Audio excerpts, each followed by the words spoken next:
Good. Yeah. So, in your work as a data analyst, there are tools that you're going to use to support you doing your role, from probably defining the objective, um, collecting data, preparing them, cleaning it, analyzing it, creating those visuals, and communicating the insights.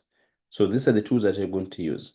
And I said in this training, we're going to look at the Excel as one of the tools, Tableau, Power BI, and SQL or SQL. Those are the tools that we're going to we're going to study in depth in this class. Now, some of them, like I said, Python, machine learning, and other programming languages like R will be done if you got to come back for the second level. That's where now you transit from being a data analyst to data scientist. That they're more advanced, because they're used for building models and training them and algorithms. So we don't need to learn them in this training. My question today I want to ask, has anyone of you here ever had or used any of those tools that I mentioned? Excel, Tableau, Power BI, and SQL. Any response from you? Excel. Excel. Who's that? Is I that have used Harris. Excel. Harris Excel? Who else said? Yeah. Paul Excel? Minjal Excel. Excel? Excel And okay. Java Excel. Okay. How about the rest? Okay. So my assumption, the rest have never used any of these tools, or I've never heard of these tools. I have been trying to run on my own. Okay. Which one? I was looking at SQL. Okay. Mm-hmm. Okay, good. So Washington, you said you've used Excel or not? I don't remember. Or you Yeah, never used it? I've used it before. Okay. Funnies, you didn't say anything. Funnies? Hey Mark, I've used Excel. I'm sorry, you'll have to forgive me today because I'm in two classes. I'm in this one and I'm about to do presentation in the other class, but I've used Excel. So Okay. So good. Anyone who has ever heard of Tableau? If you've never used it though, but you've heard of it, Tableau. Yes. Heard of it. You've heard of it, Harris? Yes, I've heard of it. Okay. The rest, you never heard of it. Don't worry. We are going to hear of it. We are going to learn it. We are going to use it. We are going to apply it. Okay. Now, what about Power BI? None in this class? Okay, no problem. Now, Power BI is advanced Excel used for business intelligence. So Tableau and Power BI are tools for visualization and business intelligence. So I would say they're more or less the same, but they are developed by different people. So Power BI is developed by Microsoft after Excel for analysis. Excel is widely used for many other things apart from just analysis. Power BI was meant particularly for business intelligence, and through that, you're using it for analysis. Tableau was developed by Salesforce. Actually, so it's now owned by Salesforce. It was bought by Salesforce, which I tell people it's in Washington State. So if you live in Washington State, it's somewhere in what's it called? Fremont, somewhere in Washington State. Of course, we know that Power BI is a Microsoft product, and Microsoft is based in Washington State as well, in Bellevue. Is it Bellevue? Somewhere after Bellevue. So those are tools. SQL is a different one.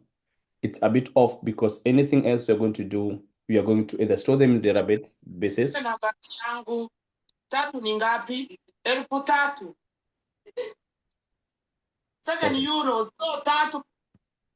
Washington, I think that's you. Please mute. Okay. Okay.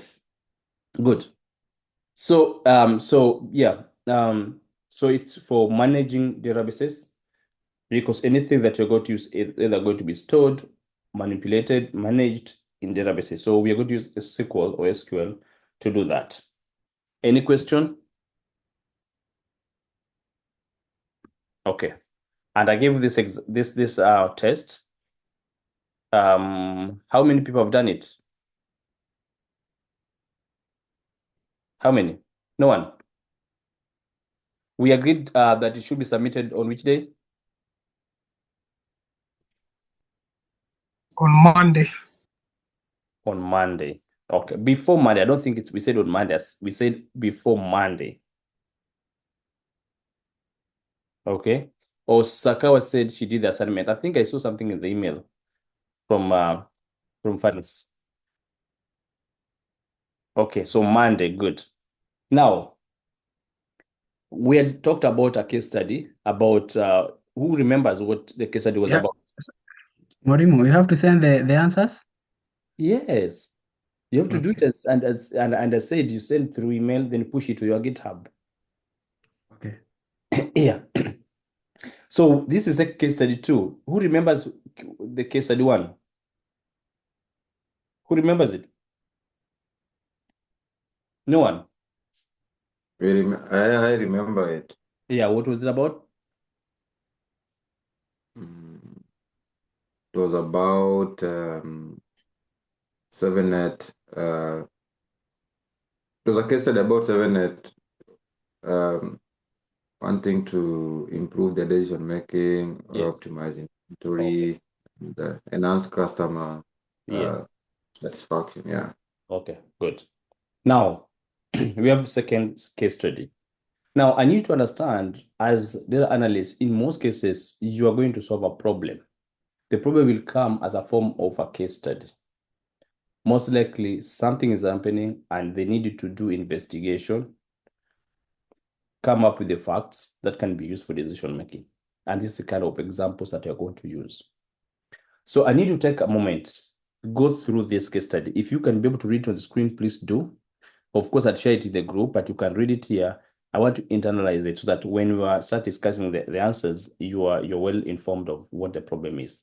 So I'll give you 2 minutes to do that.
Good. I hope you're done. Okay. So I want to ask a question, and this question I will want to ask everyone to answer.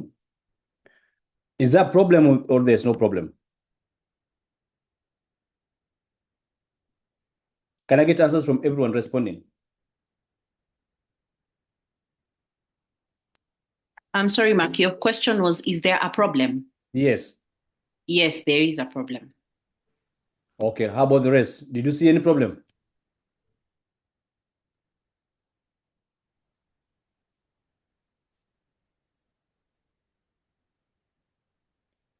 Harris, Yes. did you find any problem? Yes. Yes. Yes.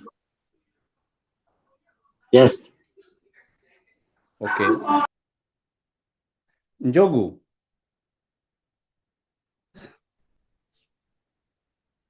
Njogu, did you see a problem? Yeah. Okay. So what was the problem? There is a delay in delivering Mm-hmm.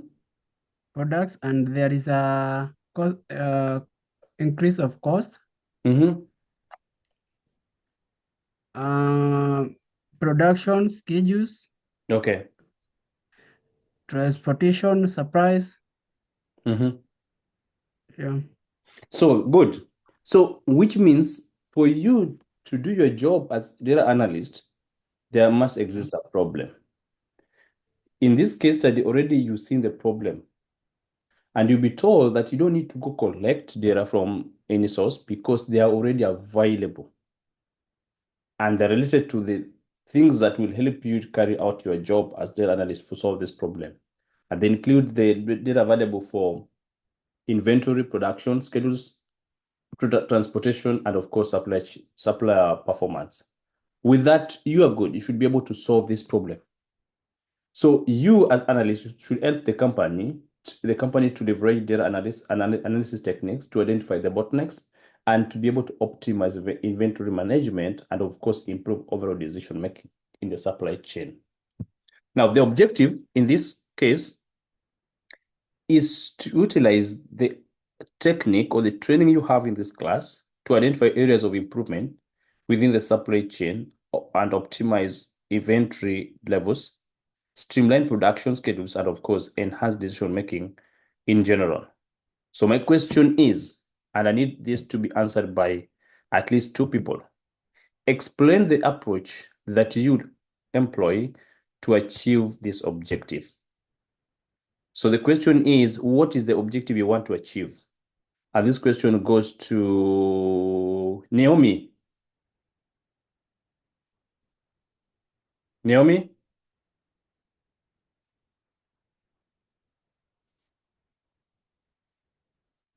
Yes, I'm here now. Okay, good. So what's the objective you're trying to achieve?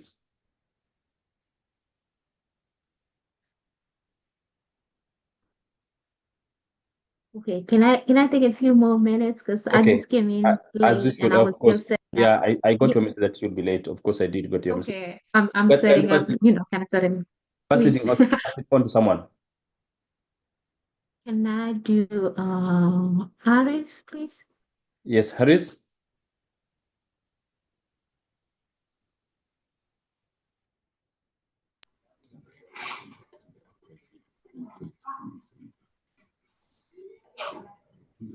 Harris, Yes. Yes. I'm here. I'm asking you a question. You Yes. explain the approaches that, okay, we want to explain the approach that you will employ to achieve the objective. So my question before we talk about the approaches, what is the objective that you're trying to achieve?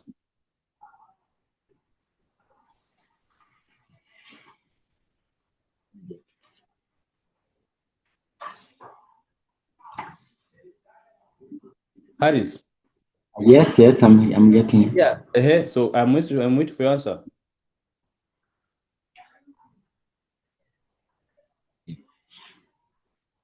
I don't know how to frame the answer for now. Okay, can you pass it to someone?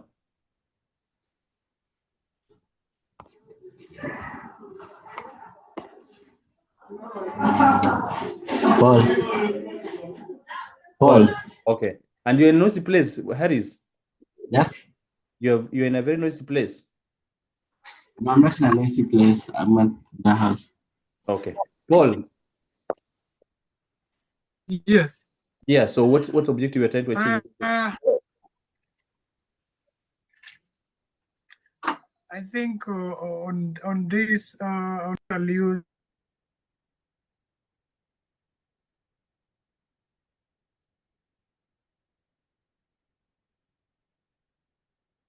Paul is gone. So let's just go back here. Let's come back here. So objective you're trying to achieve is to utilize then the technique you have to improve, number one, to make improvement in supply chain, also to optimize the inventory levels, and of course, streamline production schedules. In general, at the end of the day, we need to enhance our decision making. So I wanted to give me at least one approach from my end that you'll employ to achieve this objective. So starting with Washington. Washington, what approach would you use? Number one, now that we have got we know the objective of the case study. Now, the first thing will be data collection, where I'll gather relevant data from Yes. maybe the previous records of the company, Yes. and both internal and external, and just go through them. So I'll gather that data, then I'll move Actually, to so step let's two. say this: you're not gathering even from people; you're gathering from already existing. Because we Yeah. know where we want them. We want them from number one. We From have data already. yeah. So The we company yes, have data already. So I think the next thing you can do is to take data and clean it. yes. Yeah, and then you go to data exploration, Yes. you transform them. I Yeah. think those are the stages you have to check on. Yeah, but even like what he said, he was right. Only that we don't just get them from anywhere else. We get them from specific places that we know are relevant. From inventory production, I mean from inventory production schedules, transportation, and suppliers. So those are the specific places that we are going to look for data that we are going to use. So we are going to collect them definitely from those sources, and then we're going to transform them, clean them, do all those that we need to do, analyze it. So the stages are still the same. So this question, you realize, if you look at it keenly, it's just asking you the same stages, the steps, the process that we had discussed earlier. Only that it's the same, it's asked differently, but the answer is the same.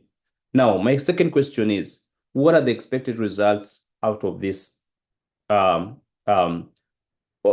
the what's called the case study? Anyone want to try? Maybe I can give it a go. Yes. So I think the expected results, one is after analyzing the data, is to be able to get the blockage or the bottleneck or the challenge. So to be able to see where it's starting from. Like, for example, if the inefficiencies is in the efficiencies because of when the orders are delivered, or is it that they have more orders and less resources on ground to deliver the order? Is it that the time between when the order is made and the time where they're dispatched and the time where the consumers are expecting them? So that would be the first block that would be expected from the analysis. Then after that is they will get to now use whatever information that they've gotten from where the blockage is to see then what is it that they need. So that analysis of the data, the result should also lead to a solution, because it will have led to the challenge.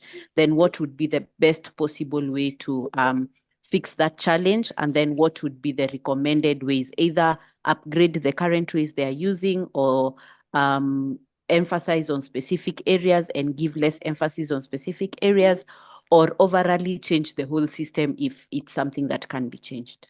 Well, good. So that's good. Is anyone want to add something? Anne, it's been a while. I'm here. Yes. So is there anything you want to add? I'd say it will help in the decision making. Yes. within the supply chain, since it was also Because affected. that's the final objective of doing anything, right? In terms of analysis. So it will improve, it will expect that the decision making will be improved. We have to answer the question, which was, for example, we want to identify areas of improvement, okay? And the company, of course, was experiencing challenges. So we expect that the result will be able to address these challenges, okay? The challenges in supply chain management. We expect that the result will support, to make to improve the efficiency. We'll expect that the cost will not be increased, the cost that will be managed. We'll be hoping that the result will resolve the delays in delivery of products to the customers, right? So you must also answer those questions. As if those questions are not answered, then you've not done a good job. Tuko pamoja? Yes. Na wengine Tuko hawajasema? pamoja. Okay, anyone with any question? Any other question before I ask you a question? No one. Can I ask a question? Ngata? Yes. Yeah, you want me to ask a question? Okay. Can I ask you a question, Ngata? Yeah. How are you doing?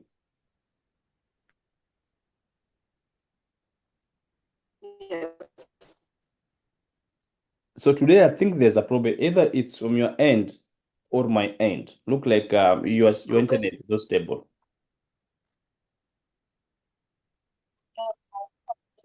Stable. I don't Sorry? know what's happening. Yeah. And not just you, but I think I've had like 2, 3 people having almost same problem. Good. So let's move. Let's move. So we talk about decision making a number of times. So we need to know how data analytics end up supporting us in decision making. So, like we discussed before, data analytics in decision making involve systematic analysis of data from data to inform and support the decision making process. And of course, when we talk about systematic process, we'll talk about from when we collect, when we identify, we're defining objective, we're collecting, cleaning, manipulating until decision making. Now, what I need to also understand, okay, sorry. What I need to understand, today is very complex. Life is very complex, even in professional life or in organization. That any organization need to base the decision on facts. Okay? So in today's complex and data-rich environment, any organization rely on data analytics to make informed decision, to mitigate the risk, and of course, these opportunities and drive strategic outcome. We just talked about outcome. So those outcome must be very strategic. They're not just outcome for the sake of giving outcome, but the outcome that should be strategic. Now, what are the roles of data analytics in decision making? As stated here, they provide insights. They improve the decision quality. They enhance efficiency and also enables innovation. 2 days ago, we talked about Kodak, which never embraced technology and they were pushed out of the market. A number of organizations have also experienced the same thing. Now, if you make a decision which is not based on facts, then you have high chances of being pushed out of the market. Now, as a good person who works for a good organization, and your role as a data analyst is to support the organization, knowing too well that your role will support your organization in decision making through providing the insights that helps to uncover the patterns and trends relationship within the data that given to you and giving the data some value. Now, when you're able to look at it, especially when you talk about exploratory part of analysis, where you have to look at what are the type of data I have, what are the relationship among them and all that. You are giving that data value. If you are cleaning it, or you are removing errors, the inconsistency, you are giving the data some value. Now, once you have that value, then you expect that the decision making will be improved. Give an example. If you are told to find out how many ladies are in this class today, and for you just look at the people and then you just give figures 10, you are not going to give a right answer. But if you give it a good value by identifying how many ladies are in this class, you may go as far as look at how many ladies are in the US and the ones that are in Kenya or are in abroad. We are adding value to that data set that you have. So it will support decision making. You say there are 7 ladies in this class. Out of 7, 2 are based in Nairobi, 3 are in wherever the place. You're giving that data some value and that's decision making. So you make a decision, yes, fine. There are 7 ladies, good. Then, but if you go as far as the 7, but out of 7, only 2 are in Nairobi, then you are giving additional information that can help a lot in decision making. So we don't just say if there are only 2 in Nairobi and there are 5 in the US, for example, then you may focus on bringing more students from Nairobi other than bringing more students in the US. So you are adding more value to this data set that you have, and it will improve decision making quality. So it enables the events-based decision making by providing relevant and timely information. And that is very important when we talk about timely. Because today we talk about 2, maybe in another class there will be 10. So that decision has to be made as at now, and it should be provided as at now. Okay. So another thing is it enhances efficiency. So it streamlines decision-making process and reduces uncertainty through data-driven analysis. So when you provide a more streamlined decision-making process, you reduce uncertainty, then of course you expect that there will be the efficiency will be enhanced. Another one is, like I said, enables innovation. So it facilitates the exploration of new ideas, opportunities, and strategies based on data-driven insight. So for example, I've just talked about you analyzing, you realize that there are 7 ladies in this class, but only 2 are from Nairobi. The rest are from the US, for example. Then that enables you to come up with innovative ideas, strategic ideas that I've just said. For example, is that we are saying that we need to increase the number of ladies. You may want to go ahead and say, why don't we increase the number of ladies in Nairobi? So what are we going to do to make sure that we improve the number of ladies in Nairobi? Are we together? Yes. Yes, we are. Yes, we are. Yes, we are. Okay, I didn't hear anything from Anne. Yes, we are. Okay, how about Jogu? Yes. Okay, I'm not sure whether Ngata said something. Ngata, did you say something?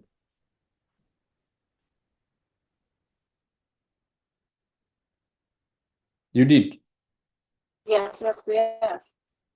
Okay, what did I just say? What have I said? Yes, we are together. Okay, so I want to ask Washington. Washington? Yes, sir. Good. So I want to ask you to just explain in the most summary way what I've just explained about how data analytics is support decision making.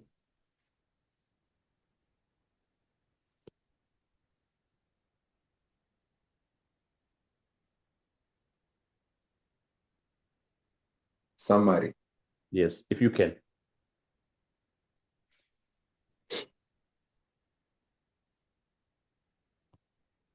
Or if whatever, just say whatever you can, whatever you understood, and you can pass it on to someone who can help, at least 2 people to discuss.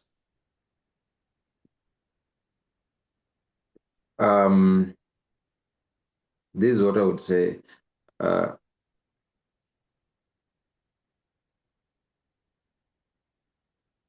The current there's so many dynamics in the business world, and data analytics gives companies evidence-based approach in as far as so problems or rather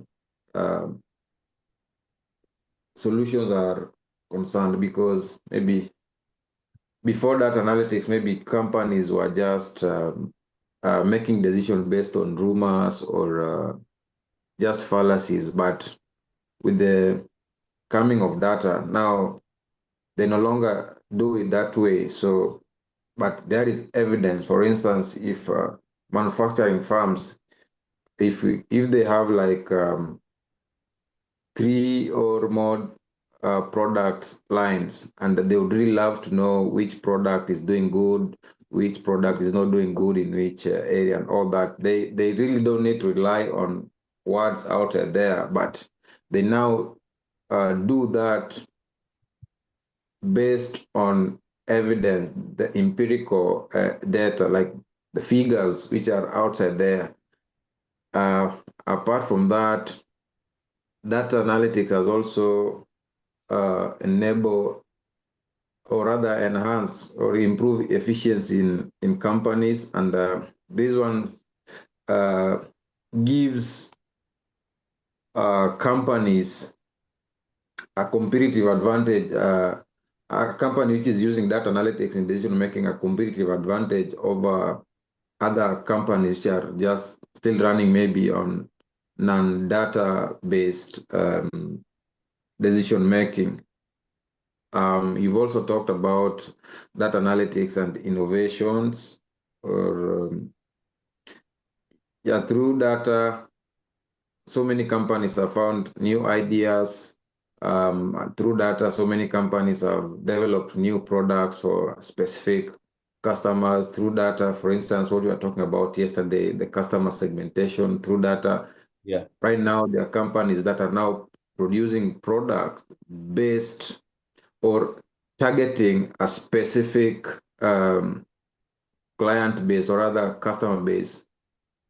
For instance, iPhone 16, that's something which is now in the market and is not for everybody. These Yeah. people are a targeted customer base or other a segment in the market that are pro iPhone 16, as others are still buying maybe iPhone 7, 10 and all that. But Yeah. there is this new clique of people who want to advance, so as a result, Apple came up with iPhone 16, so and that one has been facilitated because of data through studies outside there. They have got evidence for this target customer. So apart from that, we also talked about data analytics and quality decision making in companies. Yes. Because these through data analytics, companies can now make decisions based on timely information.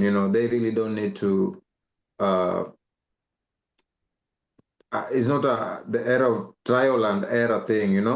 Yes. But there's a timely based insights about market trends, customer base, and all that. So that's all I can say, Molim, for now. Good. Good. Anyone wants to add anything? Yeah. Go ahead. From what you said, is that as data analyst, to help a company improve or to help a company make decision, you don't have just to give a number. You have to explain. You have to give a clear picture Yes. on data, yeah, for them to understand well what they have to do. Good. Good. Good. So I think that's good enough. So the next thing we're going to do is that the application. We've talked about data analytics used in decision making. So you want to see how can you apply data analytics in decision making. And like we said, data analytics is applied across the board. It doesn't matter the industry and the sector and the fields. It can be used across the board.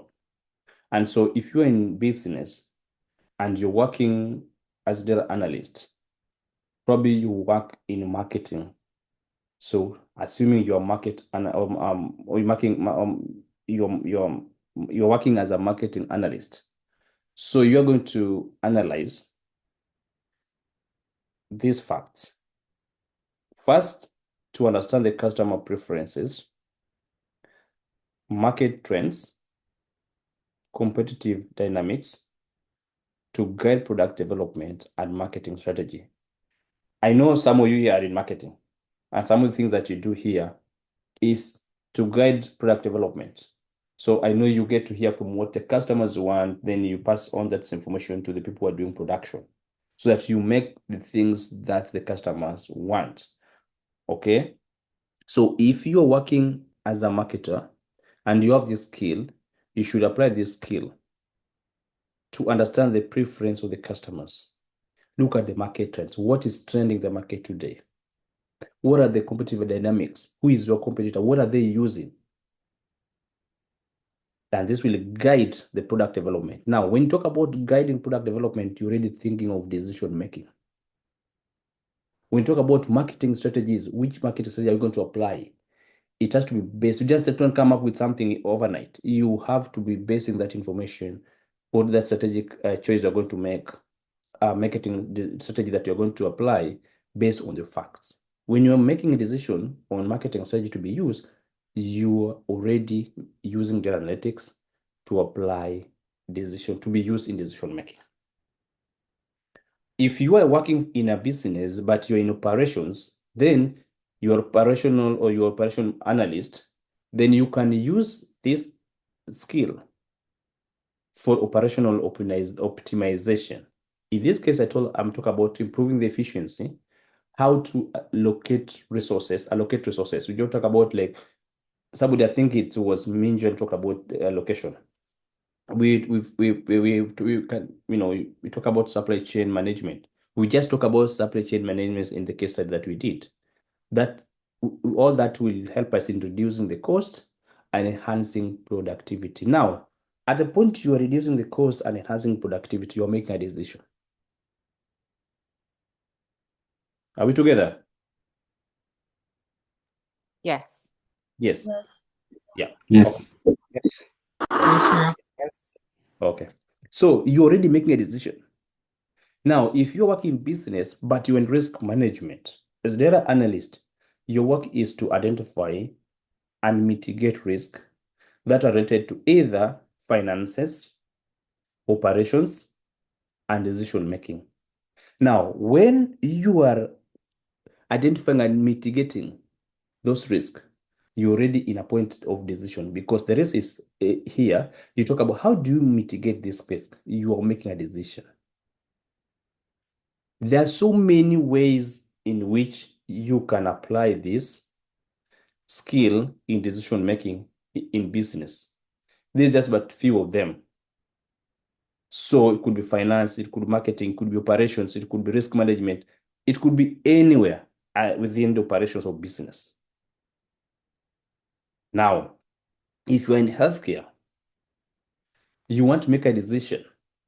This skill, or data analytics skill, will be used in clinical decision support.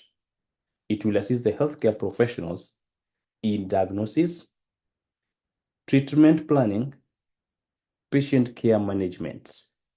Now, as you do that, there are so many decisions that you have to make. And you will make a decision with the support of the... Okay. That is good. Oh, I forgot to bring you a drink. Maybe you want to mute Naomi? Okay, good. So let's proceed. So you could use this as, public health surveillance, using monitoring of the disease outbreak, the trends in healthcare indicators, healthcare utilization patterns to inform the public health policies and interventions. So there are policies that in public health policies and of course intervention. So you won't just make a decision, but you just want to make a decision based on facts. So and data analytics support that in decision making, because we're able to analyze, collect, and all that, so that we make a decision of how to come up with the policies and prevention mechanisms. Then, of course, you're going to base that on facts. Now, there's also allocations.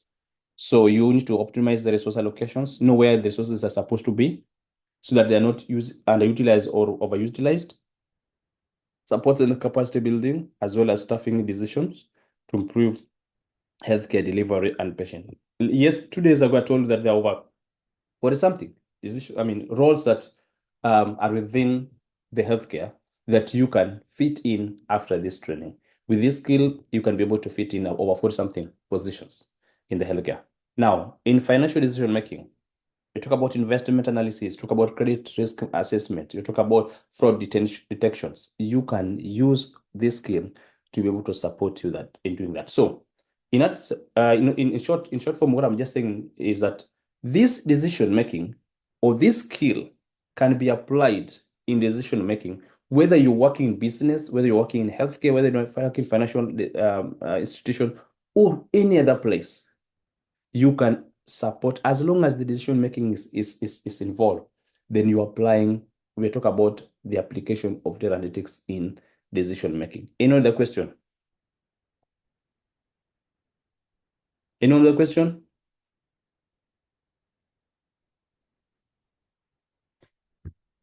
Yeah. Go ahead, Minjel. Oh, you just said okay. So No, I'm saying I'm good. okay. I think somebody tells me that Anne has a question. Anne, Yes, Mwalimu. they just told me that I think somebody telling me that you have a question or a contribution. No, I'm okay. So it wasn't you. No, it wasn't. Maybe. Oh, I think it was Ngata. Ngata. Yeah, Ngata.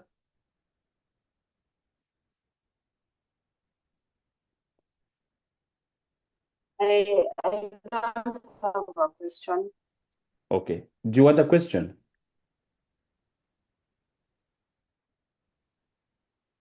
Ngata, I know you love questions. Should I give you one? Yeah, go ahead. Okay. No problem. Okay. I like that. I know where I'll get you. But I want to ask this, Gata. In your line of professional life, have you made a decision based on facts? And if so, which decision was that? Yes. Which decision was that? Yes, actually, I'm in finance, so credit worthiness of a lot of clients. I was giving out loans to civil servants. Yeah. So the facts made the credit worthiness of a lot of them. Yeah. Okay. Good. Now, with this skill, you'll be making even better decisions. Okay. So I want us to move to, in everything that we do, there are ethical considerations that we have to have in mind, bearing in mind the social implications that come with the decisions that we make. Now, as data analyst, there are things that you need to consider in your daily life that deals with ethical considerations. First is the security. So number 2 would be privacy and data protection, bias and fairness, accountability and social impact. So social impact, you need to consider the broader social, ethical, and environmental implications of decisions and their potential consequences.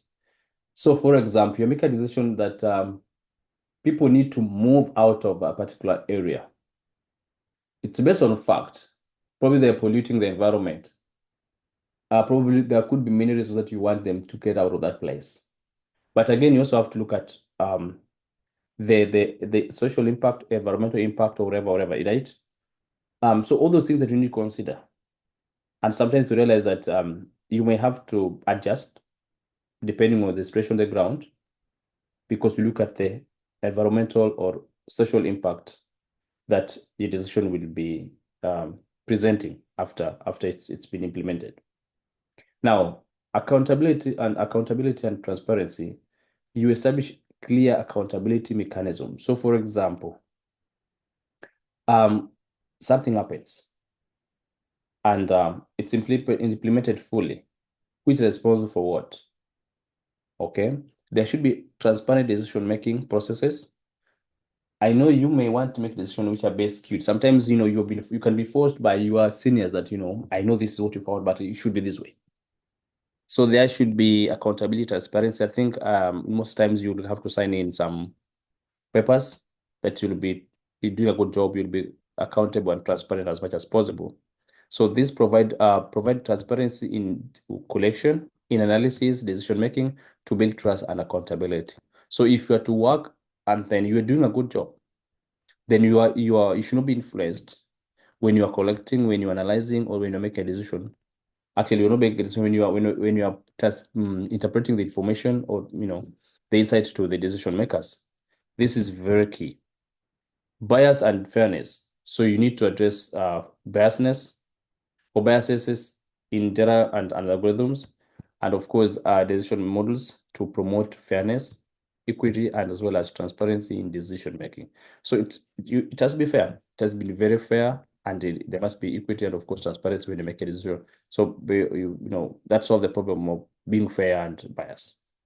Now, privacy and data protection. This is a very key thing, very important. As long as you're you work with data. So you have to be able to support the safeguarding of individuals' privacy rights, ensuring responsible use of personal data that you get. So assuming you're collecting data from people, you need to handle that with a lot of responsible means to ensure that you are so much responsible and in handling of this data that you're collecting from people. You have to ensure that ethical and legal use of data that you are collecting, it's only used mostly in in a way that it was intended. Don't use it for anything else. Sometimes it's very tempting, especially, for example, if you're in a place where you're able to collect bank statements or bank account for some people, personal information about some people, especially talk about health. So if you're working in healthcare, then you realize, oh, so there are, some number of people suffering from specific disease. You know them. There are people that you may probably know them out there, but you get to the hospital and realize, oh, so they're suffering from specific diseases. So you should be able to use that information that you have or data that you have in an ethical and legal way, and also respecting their privacy as well as maintaining the confidentiality. You should not share this information with anyone who's not intended. I know sometimes it's very tempting that you find this thing and then you go back home and then you want to discuss it with probably with your family or your spouse or something or someone like that. So you may be tempted. You may drive, oh, but you know so and so, So yeah, it should not happen. That should not happen. So you should be able to handle, respect their privacy as well as maintain the confidentiality of the information or data that you have about them. Again, security. So implement measures to protect data from unauthorized access. So sometimes it could be, through cyber security threats, breaches, and all that. Unauthorized people can access. So there should be as many measures as possible to protect this data that you have. People have been killed. A lot of things have happened because people want to access that data that you have. So as an organization, probably you may want, if you're given a laptop that has, that information, you need to be able to work with the people in charge to make sure that the measures are put in place to protect anyone who is not authorized to access that data that you have. Are we together? Yes or no? Yes. So I want at least let's see who is going to talk for us, who has not spoken in a very long time. Harris. Yes. How are you? I'm fine, thank you. If you don't mind, can you just tell us some of the ethical considerations that you have to adhere to as a data analyst? We have privacy and data protection, which safeguards individuals and privacy rights to ensure responsibility Yeah. of personal data in decision making. Yes.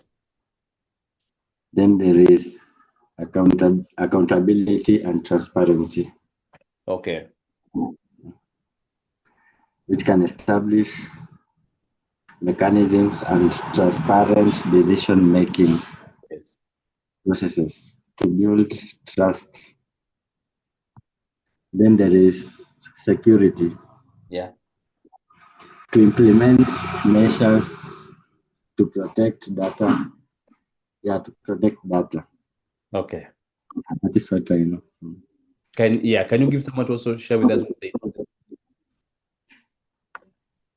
Yeah. We need to Anne. Anne Weganjo. Yes. Yes. What do you think? I think you mentioned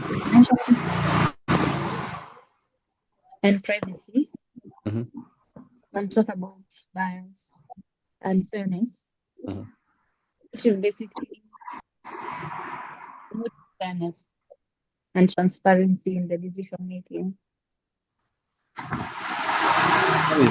Harris, And let me mute him. Okay, go ahead. Sorry. and then with the social impact. Mhm.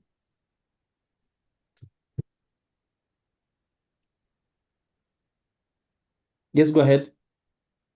Social impact, which is basically considering every aspect in the things like environment. Mhm. Yeah, I don't know how to put it exactly, but That's fine. yeah, That's fine. yes. Okay, good. Mhm. Now, tools and softwares used in data analytics. And so I just talked about earlier Excel, Power BI, Tableau, and SQL. These are tools that we're going to use here. Now, the tools are softwares developed by different people, and they are meant to support in carrying out our work as data analysts. So the importance of these tools and software is that data analytics or analysts like you rely heavily on those tools. They are specialized tools and softwares to either do, collect, process, analyze, and visualize. So carrying out your work, which is from collection down to communicating the insightful decision making. So these tools are specialized tools.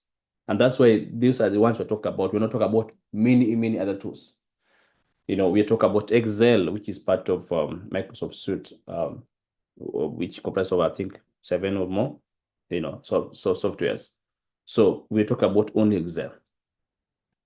Now, the key consideration when selecting tools, factors such as ease of use, scalability, compatibility with the resources, with the data source, as well as availability of future features. This will be very key in deciding which tool you are going to use. So if you are asked a question today to choose any tool that you will prefer using with a reason, what will you choose? Naomi?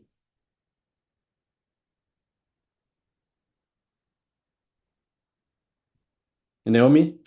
Yes. Yes. If you are asked to choose Mhm. any tool that you're going to use as a data analyst, which tool will you choose and why? And what are the considerations that you're going to consider, put in mind as you choose that particular tool?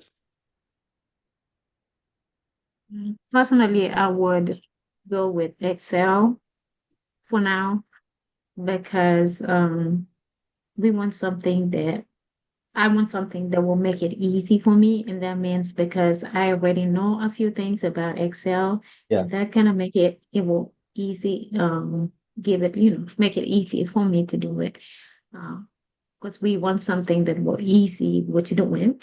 And I'm pretty sure it will give more accurate and Yeah. kind of, yeah, it will give the picture and all that, given what I know, right? Like what I already know. So I cannot go ahead and start using another software that I don't know yet. Good. That's fair enough, because the thing that you're going to consider is the one that you know. Now, I would expect at the end of the 5 months here, you should be able to use at least 4 of those tools. And of course, there would be a reason why you'll choose another tool over Excel. And there's a reason why you'll choose one tool over the other. And so those are things that you need to consider. That would be either the cost involved, the scalability, the compatibility, and the features that each of them has. That will be very key. So as we look forward to learning the tools, we expect you to be able to make a right decision based on that. Remember, these tools will support you in anything that you're going to do, from collection of data, cleaning and transforming, exploration, analysis, creating visuals, interpreting those visuals, communicating and reporting the insight to stakeholders for decision making. Now, as much as we may want to use one particular tool, that particular tool may not be the most ideal one for a specific task that you're performing, assuming you are collecting data or storing the data. Then at the day, you may realize that one tool will be the most ideal one. In this case, SQL will be the most ideal tool to use. I don't worry about it. It's early to talk about to worry about this. Just need to understand. So it is used basically for collection and storage of data. Other ones will be used for either transforming, cleaning, and all that. Now, SQL is structured query language. And I said yesterday, it is used to manage databases. And so an example would be an MySQL, PostgreSQL, Microsoft SQL Server. The functionality includes enhanced efficient storage and retrieval of structured data, and support complex queries and, of course, transactions.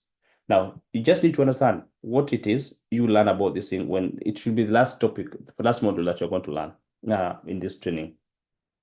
So there are also a number of them. There's NoSQL. So that's one. There's SQL, NoSQL, and of course, data warehousing and platforms, which include the Amazon one, the Google one, and of course, the functions include designing of storing, analyzing large data of structured data, offering scalability and performance, and of course, integration with other cloud services. Now, just need to understand that SQL supports in collection and storage for now. Okay. When it comes to preparation and cleaning, okay, there are a number of tools that you may use. So there's one thing called ETL. You extract, you transform, and load. And of course, when you're using these tools, you are going to understand them. Now, in this case, we may use tools that include Tableau and Power BI, which are the tools you're going to learn in this training. Of course, we talk about cleaning, and wrangling means you removing what you don't want, having what you want, removing errors, removing any inconsistency, making that data set to be very consistent. So in this case, we are going to do extracting. You're going to transform it. Transforming is to manipulate it so that it can make sense to you. Of course, loading it in another tool. And with that, we are going to go to analysis and modeling. Now, modeling, I say, it's creating the tables and their relationship among them for this level. And so we are using a number of them, R, SAS, Python, all that. There's Apache Hadoop, and of course, Apache Spark. Those are tools that we may use for this. But again, because we are not in advanced level, so we may not use all these tools, we're going to still employ Tableau, Power BI to help us do this job here. Now, visualization. Now, this is where now we're using particularly the Power Business Intelligence tools, Power BI and Tableau are the tools that we're going to use here to be able to create those visuals, images, charts, graphs, and all that, so that we can be able to summarize what we have in tables in a more pictorial manner. Now, so there's integration and workflow automation tools. This supports us when we talk about repetitive tasks. And it's one of the things that you're going to learn when working with those tools. You don't need to know much of them right now. You may want to know them when, for example, you work with a particular tool, for example, SQL or Power BI. You should be able to understand how you can make workflow automation as you work with the data set that you have. Now, we are going back to what we had talked about. So you may talk about what you're looking at is scalability, ease of use, cost, support that you're going to get, okay? So all these things are the things you're going to use. Of course, what Naomi said also key, what you are used to. So for example, in most cases, you realize that not all the tools are used by different organizations. You may go to organization A, they're using Power BI as the main tool. The only tool they apply. When you go to organization B, you're using only one. Now, you as analyst, you have more advantage if you have these tools with you. I mean, there are people who are good analysts, but they only know one. But to increase your competitiveness, if you know one tool, working, so using the same tool with an organization, for some reason, you decide to quit, or you are laid off, you don't work with them for whatever reason, and then you're looking for a job. Then you go to an organization B, they tell you, no, we don't use Power BI. For us, we use this tool. You are likely to get that job if you have that tool as well. But assuming if you only had one, then you can only work with the people who are using the same tool. So that is also important, that as much as talk about, getting used to one tool and all that, you should be able to learn at least 3 tools out of this. There are going to be like 4 tools, but at least know 3 tools to increase your competitiveness. Tuko pamoja? Clear. How about the rest? Yes. What did I say?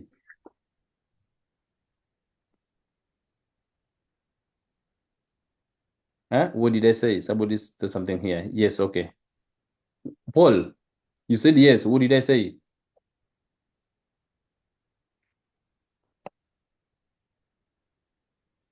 Paul? Could I give it a try? Yes, please go ahead. So you just said about consideration for the tools that you're going to use as you've shown us, but also the primary considerations you should have is considering your problem. Can the tool solve the problem? Is it can it do, if the work is small, then we don't need a tool that is so complex, yet the problem is so tiny. And if the problem is so huge, we don't need a tool that will be so small that at the end of the day, it's overwhelmed with the problem. So scalability, is it able to be used by 1 person, 10 people, 1,000,000 people? And then you yourself as the person solving the problem, how flexible are you with the tool that you're using, but also the problem or the interface documentation, all the things, is that tool easy to use, not only for you, but also the people that you're recommending it to, for them to adapt to it. And then the cost, of course, is it reasonable? And then community and support. But overall, at the end of the day, there are, I believe, 4 tools that can be used for data analytics, and it's good to, yes, know one, but also it's important to know at least more than, like, up to 3, so that it gives you a competitive edge out here in the market. Because yes, you'll know that one, but not everyone is going to use that one. So if you go to a place, at least if you know the 3 of them, wherever you go, you'll have either one of the 3 that is needed wherever you are. So makes you competitive. Okay. Are you guys all this good or just today of yesterday? You look like you already know all this is. Have you been like smart Sorry? students like this? You guys, have you been smart students like this? Yeah. I know Washington told me that he's been smart. Washington, look Yes, like Doc. yeah, you look like you guys are going to benefit a lot from this class. And I'm proud. I hope that by the end of the, 4 months, 5 months, you're going to be the best in the best of the best in the market. Yeah, we were. Oh, personally, I was the best. Uh, I've always been the best. I like that. Anu Ganji also told me, yeah, she was always the best at in her school. Always. Yes, always, right? Same to Ngata. Ngata, I remember telling me, I've always been like this. Ngata,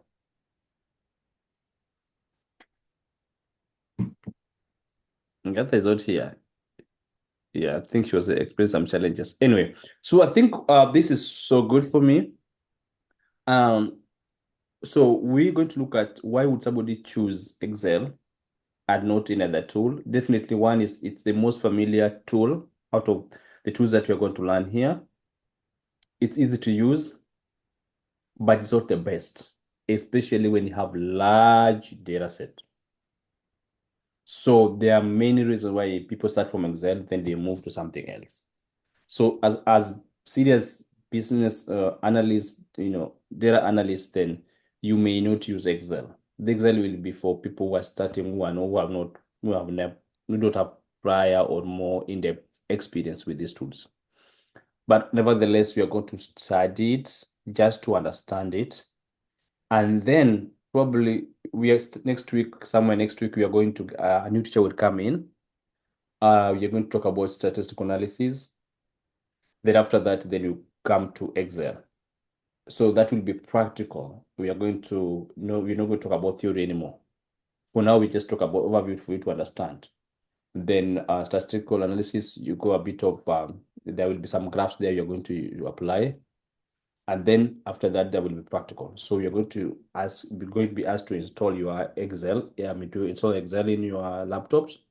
And then we are going to do practical examples on how to use Excel, how to collect, how to clean, how to analyze, how to create visuals, how to interpret, to get the insights, and how you're going to communicate those insights. Those are things you're going to do for all the tools that you're going to learn. For now, we're stopping here. I want to give you some time back.